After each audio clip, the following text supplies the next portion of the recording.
Sofia the First, The Enchanted Feast. Adapted by Catherine Hopka, illustrated by Grace Lee. I'm Princess Sofia, and I'm so excited. Today we are playing croquet while waiting for the Enchanted Feast to begin. Bailiwick arrives and tells us that we have an unexpected visitor.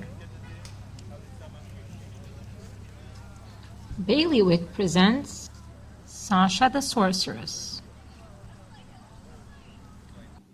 I've come to pay my respects to the great King Roland, the sorceress says. She conjures up a new scepter for Dad, flowers for Mom, pretty bracelets for Amber, and shiny new boots for James. Something about Sasha seems familiar. Have we met before, I ask her? No, says Sasha, staring at my amulet. I'd remember such a charming princess, especially one with a beautiful amulet.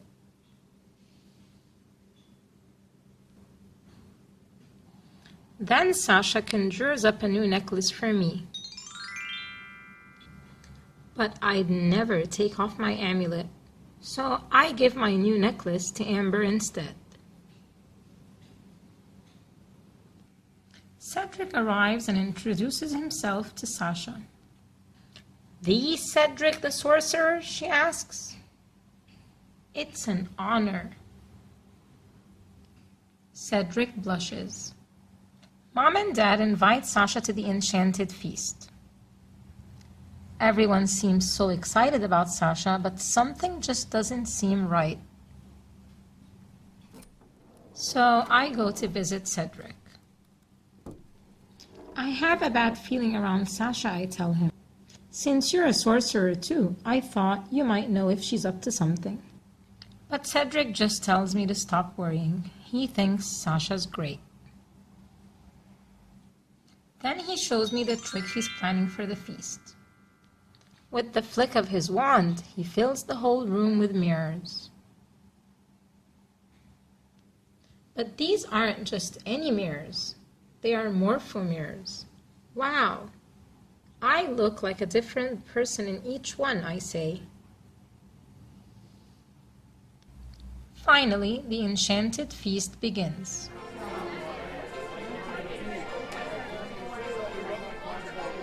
Cedric makes a grand entrance and gets ready for his trick. He raises his wand. Poof! The morpho mirrors appear. But then something goes wrong. The mirrors trap Cedric, bouncing him like a ball from one mirror to the next.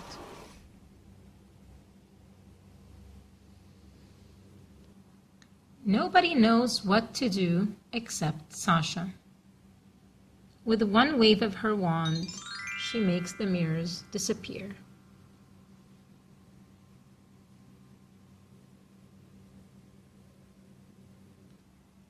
Then Sasha conjures up the most amazing food you've ever seen. Talk about an enchanted feast. Everyone claps. Sasha the Sorceress. Well, everyone except Cedric, who slips quietly out of the room. Cedric, wait, I call, running after him. But Cedric disappears into his tower. Poor Cedric, I feel sorry for him. Clover hops up and asks me what's wrong.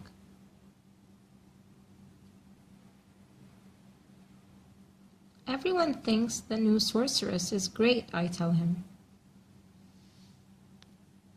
But something about her just doesn't seem right. Then my amulet starts to glow, and Snow White appears. She sits down and begins to tell me a story. Once an old woman gave me a poisoned apple, but she was really my wicked stepmother in disguise. Snow White takes my hand. Sophia, people aren't always who they pretend to be. If you have a bad feeling about someone, you should trust that feeling no matter what.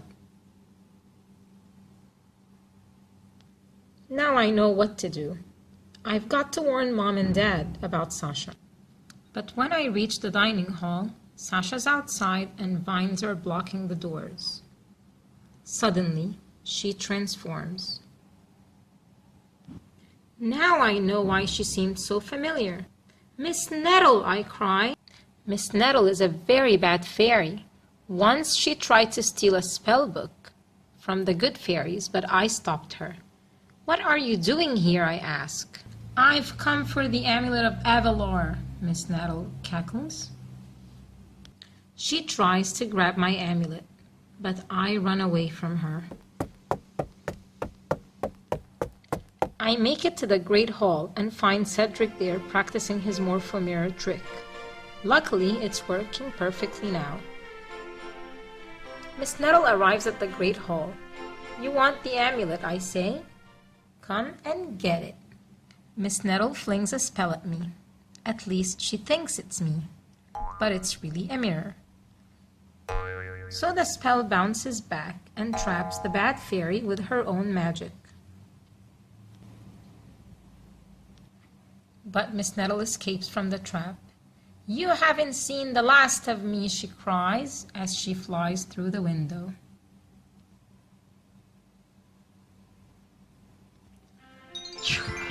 Now that she's gone, we can all just have fun with Cedric's amazing Morpho mirrors.